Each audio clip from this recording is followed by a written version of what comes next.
Hi, guys. Welcome back for our daily practice questions. As always, I like to get into my introduction and disclaimer before getting started with our questions for today. So, for those of you who are familiar with me, hey, y'all. For those of you who are new here, welcome, welcome, welcome, you guys. I'm Dr. Brittany Weinstock. I am a family nurse practitioner, and I'm the founder and CEO of the Nursing Studio. I provide resources, tools, review courses, review videos, review books, and one on one sessions to assist nurses as well as nurse practitioners with success on their boards as well as in practice. I've been doing this since 2015, assisting nurses and nurse practitioners internationally with exam success. If you need any of my resources, feel free to reach out. I would love to add you to the list of successful test takers. Now, y'all know I always get into my disclaimer before getting started that we know there's no absolute in medicine. We treat on a patient by patient basis, and any of the questions that you see here I have created and designed based on the current guidelines that are being tested on the ANCC as well as AANP. Now, any of my videos, if I'm teaching on things that we currently do in practice, I will always say that so there's no confusion. But with that being said, let's get into our questions for today, okay? All right, so question number one states the nurse practitioner is reviewing the patient's lab. Hemoglobin and hematocrit are below normal range. The MCV is 84 and the MCHC is 34. Based on these findings, what is the best differential diagnosis? Is it A, iron deficiency anemia, B, thalassemia, C, anemia of chronic disease, or D, B12 deficiency anemia? Take a moment and tell me what you got in the comments, you guys. All right, so I always recommend reading the stem of the question first. Stem of the question being the end of that question where typically the question mark is, just so it allows you to slow down. Because on exam day, you got all of the jitters and all of the thoughts and things running through your mind of all of the things that we have prepared for and studied, and you're running through those things. And sometimes when we read questions, we can start to formulate our own scenarios here. So reading the stem of the question allows you to slow down to see what they're actually asking and to ensure you're answering what's being asked. So here the stem of the question states, based on these findings, what is the best differential diagnosis?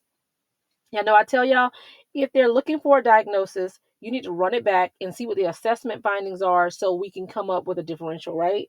So here, the nurse practitioner is reviewing the patient's labs.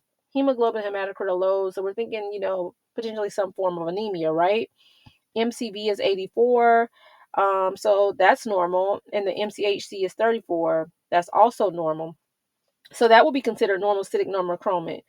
If you struggle with anemias, my anemia video that I always talk about the 2-1-2 rule. That's my Brittany's Brilliance for the 5 most common anemias. And that one that falls in that normocytic normochromic range is C, anemia of chronic disease. Okay. If you struggle with anemias, I have linked my anemia video in the description, short and sweet way to help you tie it all together. Okay. All right, question number 2. The nurse practitioner has diagnosed the patient with iron deficiency anemia. What is the best treatment for this patient? Is it A, B12 injections, B, packed red blood cells, C, ferrous sulfate 325 milligrams 3 times a day, or D, ferrous sulfate 325 milligrams daily? Take a moment and tell me what you got in the comments, you guys. All right, so here, stem of the question states, what is the best treatment for this patient? I tell you, if the question asks you for a treatment, you need to run it back and see what the diagnosis is. Look to see if they have provided you with the diagnosis. If they have not, take it back a step further and look at those assessment findings and begin to formulate your diagnosis. And I know you're probably thinking, y'all know this, that seems so simple. But when questions are not as straightforward and you are working through an exam, I want you to still play through these steps and watch how you navigate a lot smoother, okay? It helps you to work your way backward from the stem of the question and then pinpoint all of the tools you need from that lengthy, fluffy scenario that they like to provide, okay? So here they have provided a diagnosis. They have diagnosed this patient with iron deficiency anemia. So now you need to gauge, how do we treat iron deficiency anemia? So B12 injections, no, that would be for B12 deficiency anemia. Packed red blood cells typically can be utilized if warranted for thalassemia, right? Ferrous sulfate definitely is the treatment for iron deficiency anemia. So now you have it down to these last two. So now you need to tap into your knowledge and see how often that you would prescribe ferrous sulfate. So when we initially are treating someone with iron deficiency anemia for testing purposes, your answer is C, ferrous sulfate, 325 milligrams TID. Okay. All right. And lastly, question number 3 for today. The nurse practitioner is reviewing the patient's labs. Hemoglobin and hematocrit are low. The MCV is 76 and the MCHC is 24. Ferritin and iron are within normal range. Based on these findings, what is the best differential diagnosis? Is it A, iron deficiency anemia, B, thalassemia, C, anemia of chronic disease, or D, B12 deficiency anemia? Take a moment and tell me what you got. All right, so stem of the question here states, based on these findings, what is the best differential diagnosis? So you know what to do. If they're asking about a differential diagnosis, they're asking about a diagnosis, run it back, look at those assessment findings, and work your way through, okay? And this is the big point of why I tell you to study in the fashion of assessment, diagnosis, evaluation, and treatment. This is going to help you as you work through each condition to make sure that you have a full picture and understanding. So any way they ask you a question, you're able to pivot and answer those correctly. That's why my videos I teach like this. That's why my courses I teach like that. That's why in my review book, I break it down into those sections so you can easily identify those things in that fashion. So here, we're looking at it, hemoglobin, hematocrit are low, so we're thinking anemia again, right? The MCV is 76, so that's low. That will be microcytic, because remember, your MCV should be anywhere from 80 to 100. So less than 80 puts you at microcytic, right?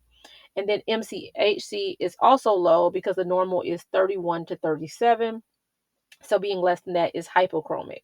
Again, referencing back to Brittany's brilliance of the 2-1-2 rule for anemia, um, there are 2 that fall out of those 5 common anemias in that lower range. And when I say lower range, I mean your microcytic hypochromic.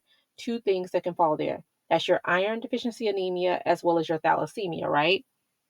And if you go check out my anemia video, I talk about that and show you how to differentiate between the 2, and work your way through so that anytime you encounter these questions, you should be able to get these correctly by this method. But with ferritin and iron being in the normal range, that eliminates iron deficiency anemia. Why?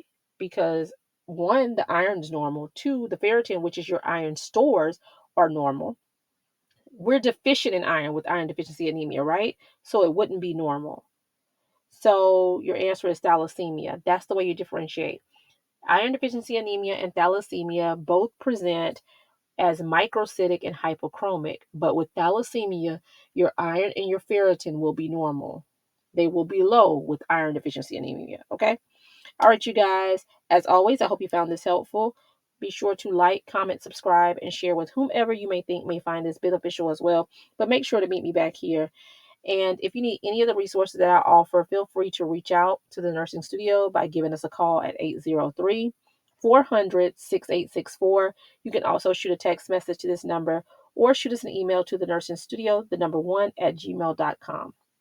Now, the things that I offer my review book, either the ebook or paperback option, they're both linked in the bio of this channel. Self-paced review, if you're looking for something to just review and listen to audio and videos and walk through and have a downloadable workbook to do independently, that is also linked in the bio of this channel. Our next 5-week group review will be in September, so just be on the lookout for the registration link for that. I will tell you more as that time approaches. And then lastly, the one-on-one sessions. And, I always say reach out if you're looking to do one-on-one because they are so customized. So I will need to gauge what you truly need and go from there. The options for one-on-one are to book sessions for weaknesses so that we can work through those to make it a strength. You can book an exam or readiness assessment, or you can book the most popular plan, which is the custom package, which allows you to have a pre-test to gauge where you are. Based on that and the duration of time that you're looking to allot to your studying, I design a structured study plan and work alongside with you during that time period. And we work to get you to a successful exam attempt. So if you are looking to join the thousands of others who have passed boards of the Nursing Studio crew, just reach out and give us a call. We'd love to have you and happy to assist you on your nursing or NP journey. But as always, y'all make sure to meet me back here. Happy studying. Bye, y'all.